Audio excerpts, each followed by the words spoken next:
tapestry of human existence, there's a common thread that binds us all: the struggle with sin. Like a spider's web, it ensnares us gradually, often without our awareness. Today, we embark on a thought-provoking journey to explore what might be the most addictive sin in the world. Welcome, dear viewers, to Kingdom Treasures, where we delve into the depths of spiritual truths and seek to uncover the treasures of God's wisdom. Before we dive deeper, let's understand what sin truly is. In biblical terms, sin is any thought, word, or action that goes against God's perfect will. It represents a deviation from the path that God intends for us to follow. As it is written in Romans 23, "For all have sinned and fall short of the glory of God." This passage emphasizes the universal nature of sin. It affects every individual without exception. No one is immune to the lure and influence of sin in their daily lives. Sin isn't just a one-time occurrence. It's a gradual process that can insidiously take control of our lives.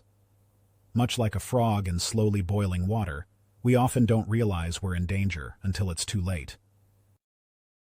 This analogy reflects the subtle and almost imperceptible way sin can lead us away from our intended path, making it seem as if nothing is wrong until we are fully enveloped in its embrace. The Apostle Paul vividly described this struggle in Romans 5:19, saying, "I do not understand what I do. For what I want to do, I do not do, but what I hate, I do." This reflects the internal battle we all face, a conflict between our desires and our actions, leaving us often doing the very things we wish to avoid. Thus, understanding sin's pervasive nature is crucial. Its addictive qualities can be likened to a slow immersion into a life that distances us from our spiritual goals and aspirations. Recognizing the stages of this gradual process is key to preventing sin from taking a stronger hold over our decisions and lives. Awareness, reflection, and vigilance can help us resist the incremental pull that sin exerts, allowing us to remain steadfast in our spiritual journey. Just as athletes in combat sports analyze their opponent's weaknesses, we must become aware of our own vulnerabilities.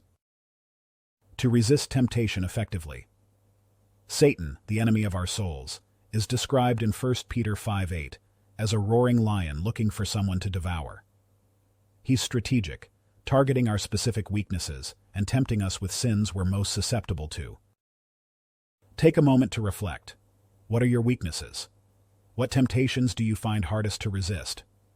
While all sin separates us from God, some sins can be particularly addictive.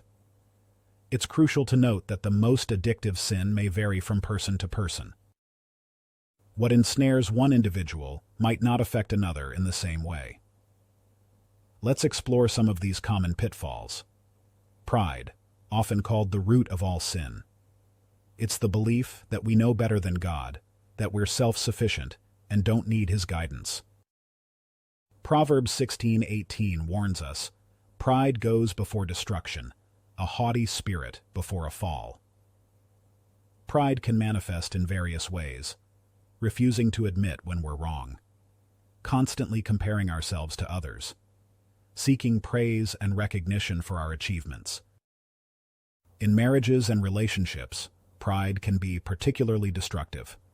It prevents us from apologizing, from showing vulnerability, and from putting our partner's needs before our own. I challenge you today. Set aside your pride. If you've wronged someone, apologize. If you need help, ask for it.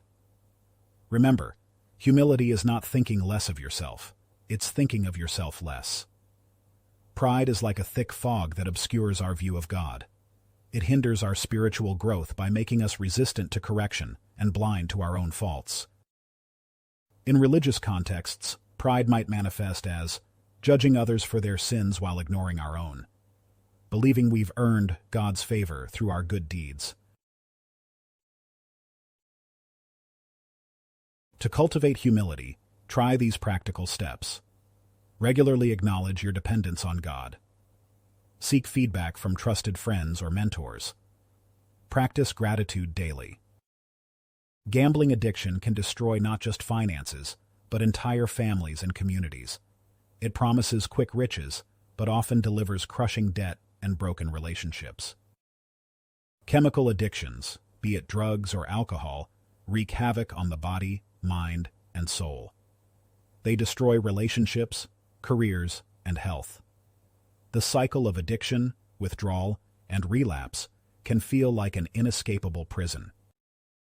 Lust goes beyond mere sexual desire. It's the selfish pursuit of pleasure at the expense of others and oneself.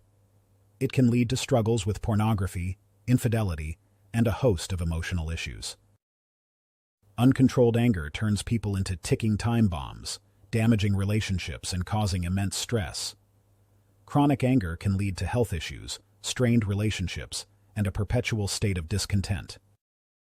Sloth, or extreme laziness, might not seem as destructive as other sins, but it can severely impact our lives. It manifests as a lack of motivation, procrastination, and neglect of our responsibilities. As we've explored these addictive sins, remember that the most ensnaring sin for you might be different from others. The key is self-awareness and a commitment to spiritual growth.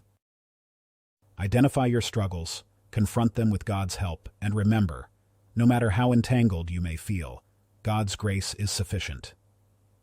As 2 Corinthians 12:9 assures us, "My grace is sufficient for you, for my power is made perfect in weakness."